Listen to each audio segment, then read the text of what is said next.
మనసును నియంత్రిస్తే సంతోషం దానంతటదే మన దరి చేరుతుంది.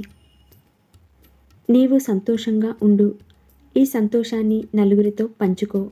ఇదే అసలు సిసలైన సంతోష రహస్యం. మనశ్శాంతి అనేది ఎక్కడెక్కడో వెతికితే దొరికేది కాదు.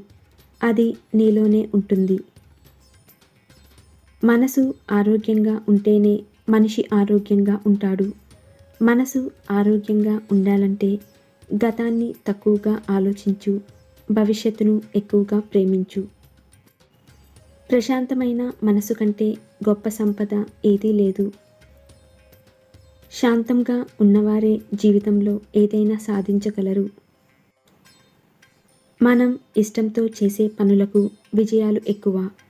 ఎదుటి వారిలో మంచినే చూసే మనసుకు ప్రశాంతత ఎక్కువ. ప్రతి దాని గురించి తీవ్రంగా ఆలోచించి సాధించేదేదీ లేదు. ఆయాసపడటం తప్ప. శాంతంగా ఉండటం, ఆలోచించటం మొదలుపెట్టండి. ఆరోగ్యంగా, శక్తివంతంగా ఉంటారు. మనిషికి నిజమైన ఆనందం లభించేది కేవలం వారి ఆలోచనలో మాత్రమే. అహం అనేది లోపల ఎంత పెరిగితే జీవితంలో ఆనందాన్ని అంతగా కోల్పోతావు.